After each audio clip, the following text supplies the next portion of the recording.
And I'm gonna just say this: a lot of people don't know, but a lot of the United States of America is owned by China. Okay, it's owned by China.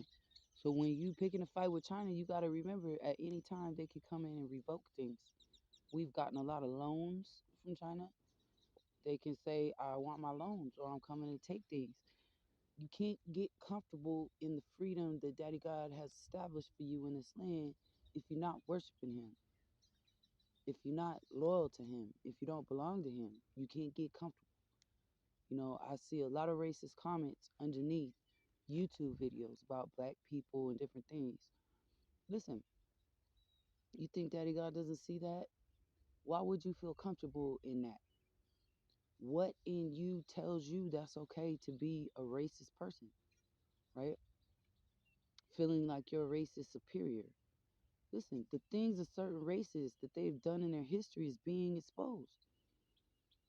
You're going to be exposed right now. And if you're condoning it in any way, even in your heart secretly, it's going to be exposed. Okay?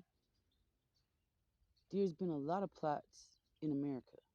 America has done a lot of dirt throughout the world. And they've been under the covering of Daddy God. They say one nation under God. Okay?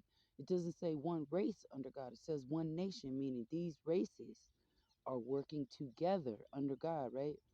And yet, I see a lot of separatism being preached. I see a lot of, like when I see, a kid, if he happens to be black or whatever, getting killed, I see comments under those videos. Oh, another black kid. Let me guess he was raised by strong black women. All of these things you are mocking. You are mocking. May God rebuke you. Okay? Because you've gotten comfortable in the freedoms that you have in America. And listen, this is the word that God has for America. Okay? I'll put an end to the wealth of Egypt by the hand of Nebuchadnezzar, king of Babylon, right? He and his people with him, the most ruthless of nations, shall be brought in to destroy the land, and they shall draw their swords against Egypt and fill the land with the slain. And I will dry up the Nile, and will sell the land unto the hand of evildoers. I'll bring desolation upon the land and everything in it by the hand of foreigners. I am the Lord, I have spoken. Listen, if you think that you're justified in your cruelty when you mock people that have died or people that have been injured, if you think you're justified, you're wicked. You're wicked. Yes, certain cultures have been struggling with decrees and laws that were placed on them in the land they're in.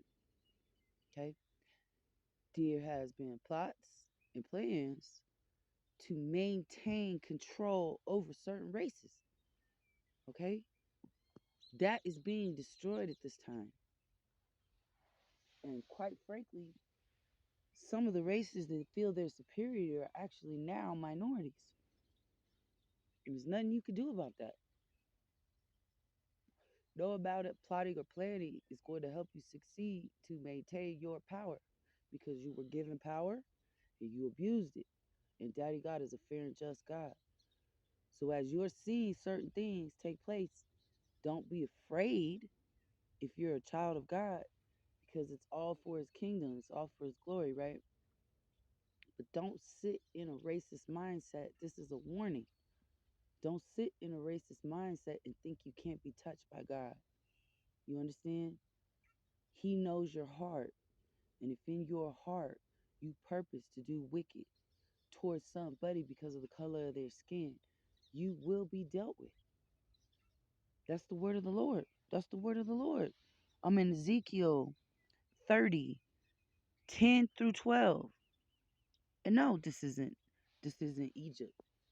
In my opinion, the United States is the new Babylon. But the power that the United States used to have has been diminished in the sight of the world and in the sight of its own citizens. And any type of racism that is concocted to re-obtain that power will be destroyed.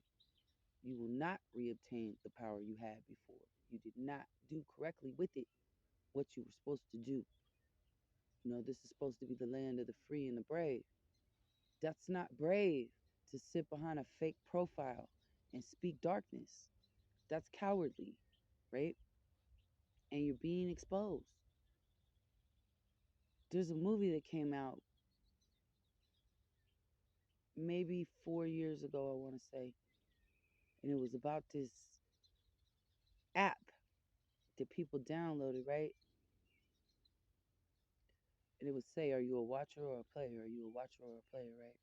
Right? And under anonymity, they would encourage kids to do crazy things, and you could score points for each challenge you succeeded in, right? At the end, it came to killing somebody. That was the final challenge, right? Was killing somebody. And listen, how that ending played out, I want you to pay attention to, okay? The watchers would pick the challenges for the players, okay? And at the end, all of those watchers' names were exposed. All those people hiding behind fake profiles were exposed. They could have been charged for encouraging this player to kill another player, and they all logged out, right? All the fake profiles, all the bots on Twitter, they're being exposed. So if you're doing things behind a fake profile, if you're saying things behind a fake profile, be careful. Be careful, because if your name suddenly appears on your profile behind all those things you said, you become a target. You understand? And at the end of the day, you may become a player, and you may become somebody that people go after. You understand? Your hiding behind things that day is over with. Let your word be your bond. And if you truly feel in your heart that you want to destroy somebody, just know Daddy God knows your heart, and you may be destroyed behind that judgment. Be very careful, amen?